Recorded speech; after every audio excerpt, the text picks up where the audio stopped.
Broadcasting from the business capital of the world, this is the Podcast Business News Network.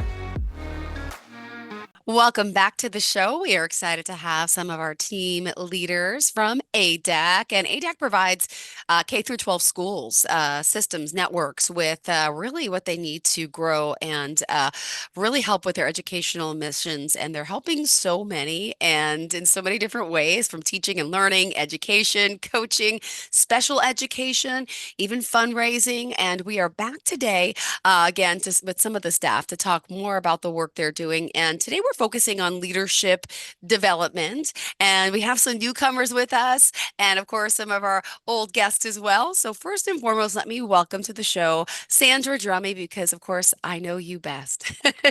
Sandra, tell us a little bit about the work you're doing today, and we'll introduce each guest before we get started. Great. Happy to, Jill. Thank you very much. And yes, I am a repeat performer on this podcast. My name is Sandy Drummy. I am the Senior Vice President of Teacher and Leader Development here at ADAC, and I'm thrilled to be back today. Thank you. Great. Thanks so much. Who's up next? Julie? Sure. Good morning. I am Julie Hi, Cantillon. Jen. I am VP of Academics and Advocacy, and I'm a former Associate Superintendent in the Diocese of San Diego. So I'll turn it over to Kevin. Hi, Kevin. Uh-oh. Kevin. Kevin. I'll jump in. Perfect. Go ahead. We just lost him. I'll bring him back in when his connection gets better. Brad Schneider, say Brad. hello Hi. and tell us a little bit about you and where you are and what you do with the company. Thank you. I am the current Associate Superintendent with the Diocese of Orange. I work with educational programs, and I'm working on a project with Julie and Sandra on developing a program for new leaders and aspiring leaders and principals in our schools. All right. And for today's topic, again, as we wait for other guests to join us, I believe, Brad, we actually were going to have you talk about the first question or two. So let me ask you a little bit about the recruiting. And I should also mention off the top, which we haven't yet, the website, theadac.com, theadac.com. All right. So, Brad, what are the challenges with recruiting and good school leaders? Do you want to take that one? Yeah, we always go to a little bit of a panic as admin in the diocesan level when so difficult to find someone that can sit in the chair and has that skill. I think the hardest job in Catholic education is to be a principal of a school. You have to have all the soft skills. You have to have the educational chops. You have to know curriculum, and you have to be able to work with parents. And at the same time, connect and lead your teachers to a vision that you're trying to accomplish to better the school. So we have a real difficult time at getting these people, attracting them, and prepping them. The research shows, a principal leaves in 3 to 4 years, but it takes 5 years for you to actually change school culture and move forward. So we've got to get those principals, get them in, and support them in those initial few years if we're going to retain them. So it's so difficult to get them, and then we have to work hard to retain them and give them the skill set they need to be successful. Why do you think it's so difficult, And do you mind sharing a little bit more about the challenges with actually retaining good leaders? Yeah, it's because the job is multidimensional, as I was saying here. And it's a real difficult skill set to be able to lead teachers, to create community among parents, and then to connect with the fundraising, the enrollment process. So there are lots of different aspects of the job that come together in one. And you go through a credential program or you're a teacher, it doesn't prepare you for all the different things you come in. I remember so clearly, we were in this one principal meeting when I was a new principal. And I turned to the next person and said, I didn't realize that I needed a marketing degree to do this job, and so you don't understand how many different pieces of the job there are until you're actually in it and in the middle of doing it. And I think that's why we have to really support principals and give them those tools early on so that they can feel success and move forward. And I think the challenges we've had with COVID since coming out of COVID have only exacerbated the issue. Teachers take more time off now. So it puts stress on finding substitutes, on motivating your staff to be there and meet the needs of students. Students are more chronically absent than they have been in the past. So I think all these pressures coming together make it difficult to find someone to say, "Hey, yes, I'll take on that job. I'll work that 60-hour week. I'll stay till 8 o'clock doing the fundraising." So I think, yeah, it is very difficult, and that's why it's critical. I go back to retention. It's critical that we give them the skill sets and in a way that they can do it, because what you can't do when you're in the 60-hour week job is get home, ignore your family, and jump on for a 3-hour Zoom, for a university. So it's got to be practical. And do you want to clarify some of the things that really do make a good school leader? And of course, anyone else could jump in too. Yeah, I think when we're looking for good school leaders, we're looking for people that can create vision, can build a team, and can build community among the school. I think Mhm. you have to be a listener.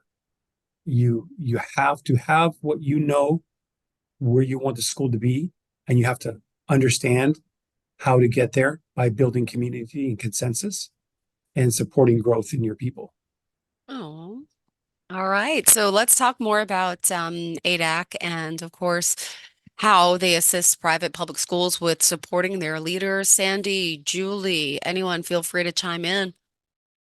Yeah, sure. I'll start. And I totally agree with everything that Brad just said. Thank I you, mean, Sandy. yeah, you brought me back to my days of being a principal all over again. I'm like, that's exactly right. It's all that. And so, Julie, Jill, to answer your question, a lot of the team members on ADAC are former principals.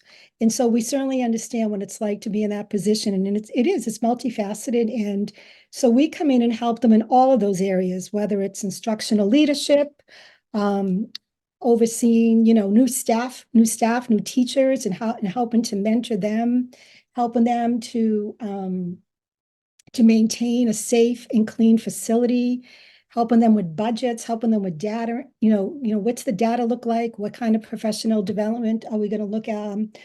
Look out for teachers so we can help to respond to the data that we're seeing. I'm currently working with the superintendent here in New England who wants us to work with the principals to help build in a stronger curriculum for the diocese across the board.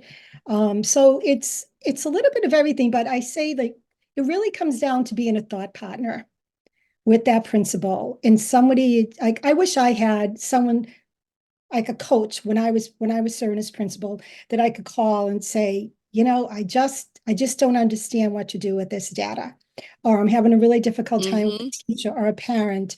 Can we talk? Can you give me some advice? So ADAC is now filling that need because, like I said, we've been there and we certainly understand it. Julie, do you want to add to that? Just to add on, there's so much urgent that comes with the position. Everything is urgent. You're constantly putting out fires. And all of us have worked at the diocesan leadership and level, and we understand how many fires there actually are. But what this does is it takes you away from what's actually important, what's going to move the needle on student learning, what's going to bring students closer to Jesus Christ, what is actually going to move the needle and make an impact for our students. And so that's where I think we can really come in. We can help the schools build capacity in areas like developing a professional learning community to embrace a culture of data, analyze their grading practices, and then help them determine what might be the next steps moving forward if they're looking at modifying their current practices. Also, program evaluations. That's something we started doing a lot of recently, and really taking a look at specific programs in your school, highlighting what's working, but also identifying areas for needed improvement and making some recommendations. So I think our work really has evolved over time. So we are able to support leaders right where they are, and we all have that experience to be able to draw from. All right. And does anyone want to piggyback on that or, again, want to learn a little bit more about ADAC's new leadership program? Could you talk more about that? Yeah, I think it gives us the pragmatic skills, the real, you know, my boss calls it brass tacks, right? So if I'm a new principal and I'm trying to decide, oh, how do I put together this um, prayer service, or when do I use a prayer service instead of a mass? I'm or I'm going to lead. I think when I stepped into the chair, one of the most challenging things to think about was now I'm the spiritual leader of the school, right? And I'm looking like Moses around for Aaron, who's going to help me do this, right? So how do I plan that retreat? How do I designate my audience? How do I break that up? And I think those are the kind of skills we're looking to say, you don't have to reinvent the wheel. We can support you. We can give you templates. We can guide you through that process to make it easier for you, for the Lord to work through so you can be there and be that person you've been called to be. But you have to have those pragmatics. You have to have those practical skills, and that's where ADAC comes in to help you with that, bridge that gap. Great. And we developed this course based on the needs we saw in the field, as we've been talking about too. And we framed it using the National Catholic Standards and Benchmarks for Effective Catholic Elementary and Secondary Schools, known as the NESBECs. And the reason why we chose this framework to ground it is because these standards really describe how the most mission-driven, program-effective, well-managed, and responsibly governed Catholic schools operate. And they are school effectiveness standards, so not content standards. So that's one reason. And the other reason we chose this as the framework is that many dioceses use these NESBECs as their accreditation protocol. And so it's helpful to have this program grounded in these standards, so it will ensure that our leaders are focusing on the right work. So all of the work that we're sharing with them and all of the samples that we're sharing and the tools we're sharing are aligned to the NESBECs. And so we aim to create modules that incorporated latest research, but also more importantly, as Brad was saying, samples and templates to get started right away. It really serves as a playbook. So I would even suggest that this program is more than just for new leaders, but also for experienced leaders. Because I've had many experienced leaders, who've been in the position for 15, 20 years, they've not necessarily led a strategic planning process. Or maybe they don't know really where to start in analyzing their data or developing a PLC culture. So the program consists of 6 online modules. The first module is an introduction, overview of the NESBECs, as well as some organizational tools that could support them through the rest of the course. Then we focus on each domain within the NESBECs. So mission and Catholic identity, governance and leadership, academic excellence, and operational vitality. So as Brad was mentioning too, this course can assist you with everything from planning retreats, creating internal processes to support the needs of all learners, like a student study team, or something larger, like creating your multi-tiered system of supports, to even developing a 3 to 5 year financial plan. And that was one of the resources too that Kevin developed as part of the leader of the operational vitality module. So yes. Kevin, why don't you jump in? I'll speak to that. I apologize for my laptop's perfectly timed crash, Jill. But it's okay. The operational vitality course, with regard to the standards and benchmarks, it's very critical. You could have strong Catholic identity. You could have a school that's got academic excellence, but if you don't have operational vitality, the future of sustainability of the school is in question. And it deals with some very important yet complex topics, like developing the financial plan that Julie spoke about, trying to provide sound human resource policies and procedures and practices, facilities, equipment, and technology. What's your plan for that? What's your plan for communications and marketing, as well as enrollment management? And also, what's your fundraising plan? Like, how are you going to raise money to support the school? So operational vitality is critical because if you don't have all the planning done here, or if the staff doesn't feel supported, that's putting the school in a potentially unsustainable position. So the standards around achieving operational vitality, each have their own benchmarks as well. But the NCEA, who developed this, as Julie mentioned, they make it clear they want school leaders to be collaborators, creative, relationship builders, confident, best practice builders and developers and modern thinkers. So that's why our schools need great leaders. And if they don't have all the right stuff, you have organizations like ADAC that can provide professional development support around continuous improvement in their roles as school leaders, because it's incredibly important.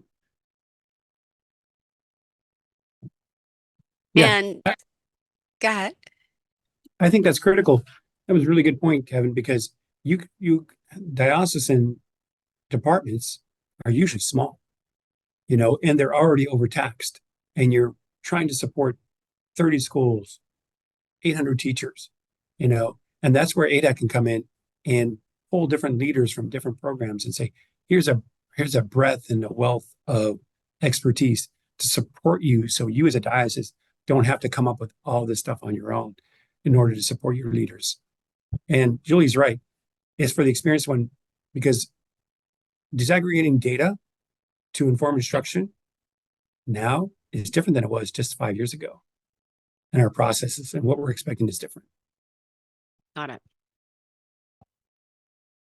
Now, as far as ADAC is concerned, for those new timers tuning in, do you want to take on maybe, Sandra, just a little bit about how overall, this part of having good leaders and recruiting into ADAC and how that helps your company? And for those who may not even be familiar yet with the full aspect of what ADAC does as a whole, I think that we should discuss that in the beginning, even though I know, but our listeners may not be aware of all of that.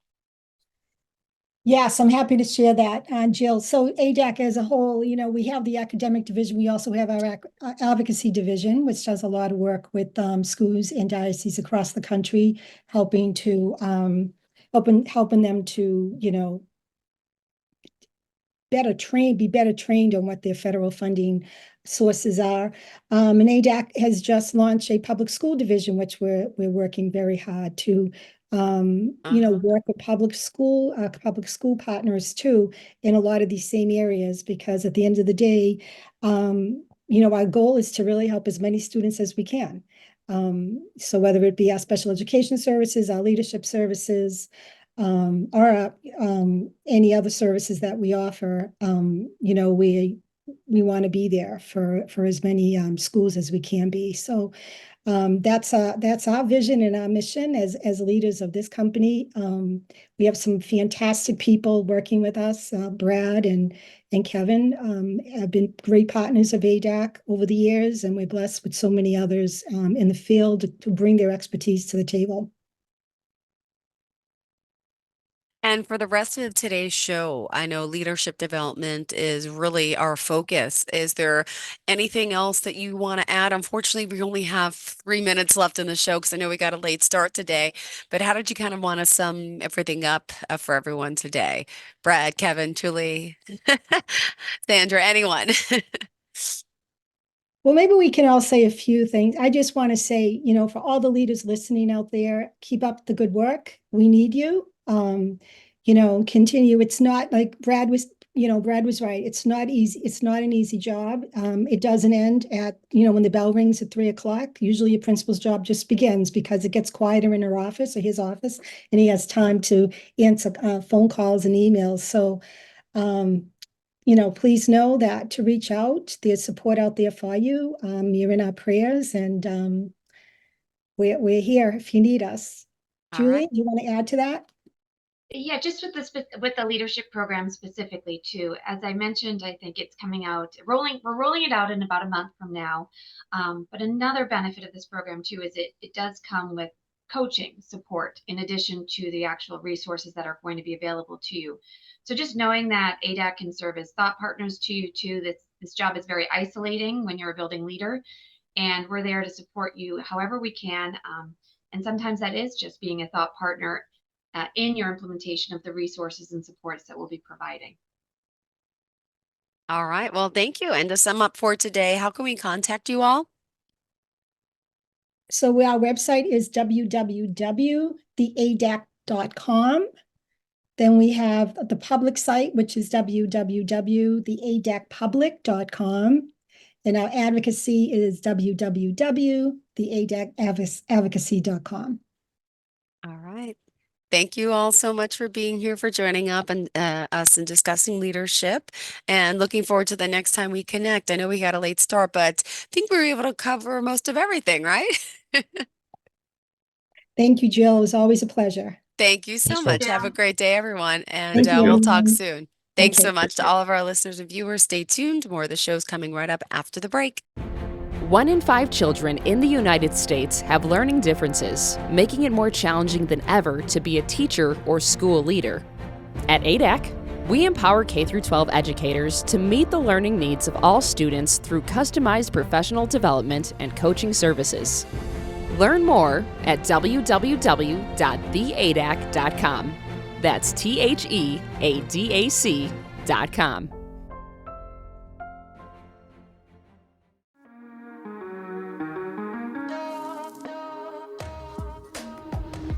Broadcasting from the business capital of the world, this is the Podcast Business News Network. For nearly 2,000 severely injured veterans, everyday life has become filled with barriers. Day-to-day simple tasks can become pretty daunting. I have to carry my chair up 2 flights of steps or have somebody do it for me. What scares me the most is just the falling. When I'm struggling with my house, I think, to have that one great barrier just knocked down, I mean, it's crucial. Home for Our Troops is a wonderful nonprofit that builds a mortgage-free, fully adaptive, handicap-accessible house. And there's no catch. It'll be our very first home that we've ever owned. This is a game changer. This is where your life begins again. We need you to join us in completing this important mission. Please visit hfotusa.org and help build homes and rebuild lives. Because of you, everything's going to be okay.